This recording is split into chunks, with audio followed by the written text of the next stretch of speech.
Good afternoon, everybody, and welcome to This Is My City. My name is Tom Summers with Coldwell Banker, and today I am privileged to have as my special guest, Mr. Kyle Hansen of RKH Images. Hi, Hello. Kyle.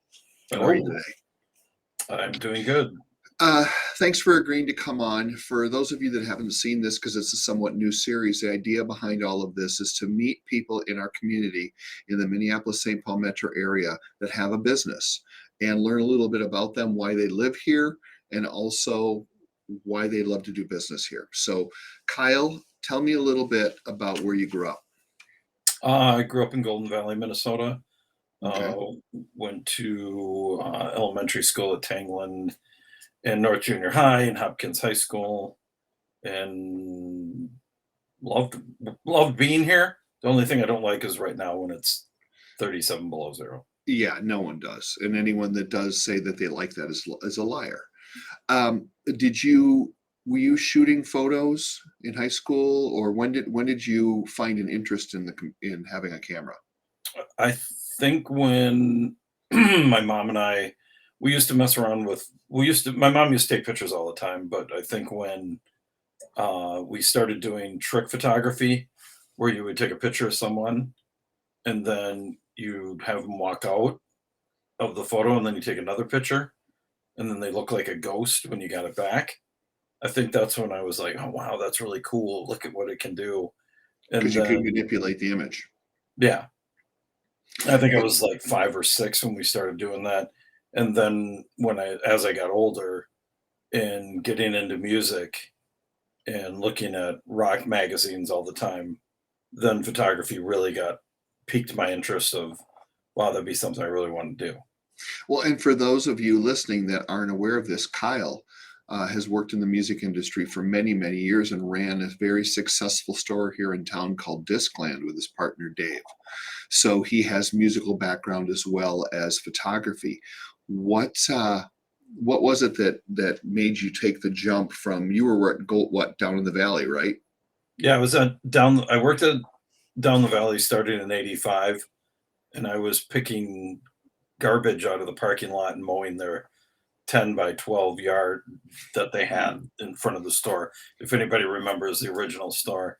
And then after doing that for 2 years, from 14 to 16, then they gave me a job on the inside. And then The kid come in. Yep.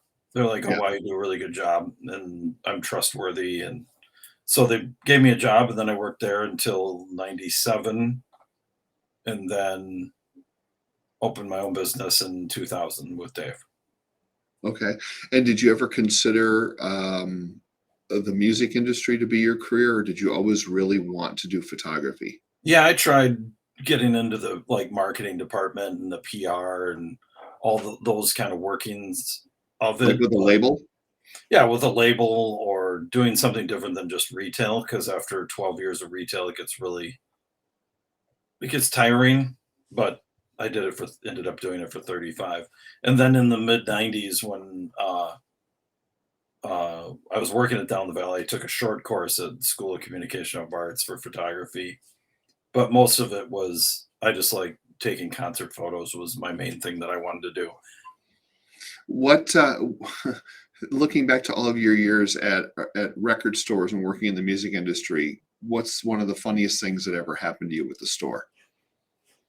I sold Jesse Ventura a pinch hitter once. Okay. Was this at Down the Valley or was this Yeah, at Down the Valley. It was right when Predator was big. Oh, And really? and the Okay. owner used to work out with Jesse and all sorts of other people, and they'd trade Arnie stories with him and all that. And this silver Porsche came up, and Jesse came out, and I was like, "Oh, look, it's Jesse." I go, "It's the body." And he came in, he's like, "Give me that bat." And I was going to tell him, I was going to be like, "I ain't got time to bleed," but I didn't say it to him. But No, but yeah, it's those wonderful things you think of, and you're like, God, I should have said it, but maybe I shouldn't yeah, have. there's all sorts of funny stories that happened.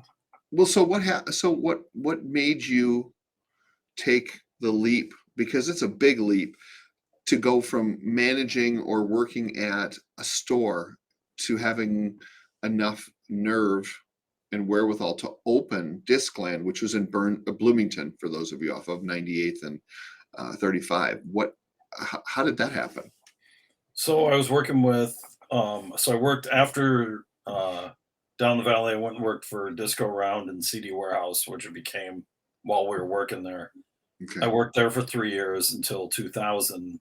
And the guy I worked with, he was in a horrific car accident. And his car was basically like a V, and they had to use the jaws of life to get him out and all that. And in his settlement, he got money to start his own store, and he asked me to manage it. And I was like, I'll get in as a partner, but I don't want to. I can stay here and manage. I don't want to Right. manage something that's up and coming. So then I got Dave involved, and then all three of us started it. And then after 6 months, he got married and moved to Michigan. Oh, So then okay. Dave and I bought him out, and then it was ours since then. And then after that, then after 18 years, we were going to sign another 5-year lease. But at that point, everything in the photography business had started taking off, and the weddings were rolling in. And I So knew that you were doing photography on the side, developing your client base as you were still part owner of Discland. yeah, I was running two businesses. So I was running the photography business and Discland. And then after 9 years, my wife and I, after working 7 days a week, very hard running two businesses, we had that opportunity and we decided to do it. So Which makes sense. And so what was your wife's background? Where was she coming from? she was working corporate finance, doing accounting. Oh, perfect. Okay. So you had a big piece of that taken care of already for your business to go out on your own because you got someone who actually understands numbers. Yep, she's the number gal and Okay. does the tremendous editing that she does. And So what was it that was the final nail in the coffin for Discland? And the reason I ask that is because there's still so many people who love that store. I was one of them. I would come in and buy stuff where you're just like, okay, I feel confident enough now, or now is the time to change full time to photography. David, like we sat down, Dave and I, and we were talking about the 5-year lease, and we neither one of us, we've been doing retail for 35 years, Yeah. and we were just like, let's just, let's go on to a new chapter. Let's try something different Okay. because What we can always go back to doing it again.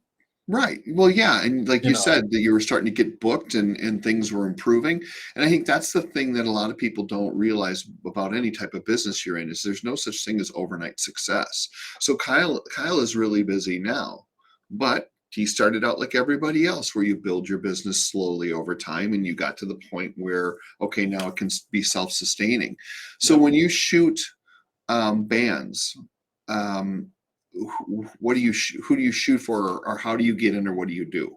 How Well, did when that we start? started, the reason I started to get back into photography while Discland was still running 13 years ago, uh, we didn't have much money at the time for Christmas gifts and all that other stuff. So my wife bought me a web page, or built me a web page. Didn't buy me one, built me one, and I Okay. wanted to start doing photography again. So I just went out and got a camera, and then we started. I started to ask 93X and KQ. I did a lot of work with them on the side and asked them if I could shoot concerts for them, and it just snowballed from there. And then I made 1013 music reviews. So we have two web pages that we run. All the music stuff and music reviews goes on the music page, and the weddings and all that is on there's links to it on our main page, RKH Images, but that's how Yeah, it and we'll all. share links for everybody as well. This is a new venture for me, so forgive me if I'm a little slow at this, everybody, but we'll get some links up to where we put this video so that you can contact Kyle directly. When you made the leap into doing the wedding photography, which is really your bread and butter, isn't it? More so than music is, with regards to whether it's weddings or engagement shoots or just family photos. That's your bread and butter. Yeah, weddings is the number one thing. And the senior photos and family photos have taken off in the last year. Okay. And mini sessions are one thing that we do. The the sports and music and all that is for the pure enjoyment of just the love of music, Shooting. Yeah. and it also draws a lot of attention that to us for lighting and can capture different types of images than just doing weddings. A lot of the Right. couples love that you have a mixture of everything. Well, and that's kind of what my next question was going to be is, and I don't mean to put you on the spot here, but what in your mind, what makes you and Tracy or RKH Images a better choice for people that need photography services over some of your competitors? Well, the big thing is we listen to our customer. We believe that it's all customer service based, just like any business, and we listen to what they want. We hopefully deliver what they want. We're there for communication 24/7. We get back to our clients right away. There's no delay in waiting. This is all things that we've heard from people. Um, a lot of the times, people are just there as wedding photographers. They just want the money, and that's it. And Right. the couple's not important to them. It's just the money. We don't follow trends where a couple of years ago it was all sepia toned. So What's that? everything was it was like everything was brownish. Okay. And so like the grass looked dead. It didn't look like you were I've there. seen photos like that. I'm not a fan. Yeah, they kind of dilute all the colors. It's kind of like when you watch The Matrix and it's all green, Okay. or you watch some movies from the late 2000s and they all have this blue tone. So what's your philosophy then of what you want the photo to look like? I mean, A other than photograph. obviously giving the bride and groom or whoever's hiring you what they want, what are you trying to say? We make our photos look like photographs. We want you to feel like you're in the room with the person, Like you were like standing right like next you to were you when you took standing the photo. right there. Yep. Okay. And so how are you how do you achieve that? Is that through a combination of editing and lighting or the kind of camera you use? What tell people It's a little bit about that. it's a combination of years of photography and controlling the lighting. We've upgraded our cameras, and now most of the work is done in camera, Okay. and there's minimal editing that has to be involved. Right. Blemishes and touch ups and stuff like that. Yeah. Obviously, and then just working with your couples and your clients of knowing exactly what they want. Right. And so do you sit down like let's say I want because like with real estate, a lot of people that want to buy a house don't know when they should start looking. So when you are going to get engaged or you are engaged and you're thinking about getting married, whatever your situation is, when should you be reaching out to try to find a photographer? Immediately. Even if the wedding is If you two get years away? engaged, the first thing you want to do is book your venue. The second thing you want to do is book your photographer, Okay. and especially if they're good photographers, because if you get a venue, there's a lot of people that get booked up right away, and you Okay. may have to go to somebody that you don't like their style. If you see somebody that you like and you like their photos, do it immediately. Okay. So Don't. then well, I think that you brought up a really important point about your follow through and listening to the client. I think that is actually equally as important to the images that you create because if you find somebody that will take the pictures for you, but then you have to wait a year to get them, Yep. probably not a good fit, Nope. you know? And with upgrading our cameras and all that other stuff that we've done, the editing time it's been better. Okay. All right. Well, It's a shorter period of time. I'm not going to say you're going to get them not within the time that we say because it depends on the time of year and all that, but it's definitely cut our editing time, my wife's editing time in half. So but my point is you're not waiting for 6 months. you're right. You're not waiting for 6 months. Yeah. So what are the most challenging things to you as a photographer that you would share with someone who is going to get married that is looking to find a photographer? What can you share with them to make it easier for them so that they understand where you're coming from? What I would tell them is find somebody's photos you like, obviously, Okay. We've read lots of stuff where people are like, "Well, I don't like the product I got," and I've seen the product, and it's exactly the same thing that they've done. So make sure that you like their photos, you like the editing style, watch social media, watch tutorials or that they put up, watch their stories, make sure you like the people that you like Okay. or the photos, the photographers, because you're going to spend your whole day with them. And if you're spending the most important day of your life with somebody you don't like, it can be, we've heard Well, yeah. lots of horror stories, lots of Well, horror and stories. didn't you have to step up to the plate and help out? Because a couple of years ago, there was a company that was what, North of South Dakota that just shut their door one day. Yep. Yeah. The Glasser And, images, they just shut their door. and so So they we, left how many brides and grooms hanging? oh, hundreds. And photographers because the photographers were under contracts. So Oh, so it affected there's them that's a too. whole nother story. But yeah, there was people that contacted us 2 days before their wedding saying, we don't know what to do. We have no idea what to do. And we couldn't help them out because we were already booked. Right. And we've helped out other couples where When you can. when we can, and it's been 2 weeks before their wedding, the paid a photographer who didn't have a contract. If you're giving anybody money, get a contract. Okay, so let's stop and talk about that a little bit. Tell me just a little bit about what is in your contract, when you expect someone to sign it, and just so they understand when they start looking that it's like people say, don't hire someone who comes up and knocks on your door to put in a new roof because you don't know who they are. Use someone that's credited here locally. And that's kind of what I'm trying to point out with these series of videos I'm doing. Yep. So talk about why that contract is so important. The contract is very important. I just, if you're going to give anybody amount of money, the amount of money that any amount of money you need, and they're a local service, make sure you get a contract that they're going to show up and perform their job. Right.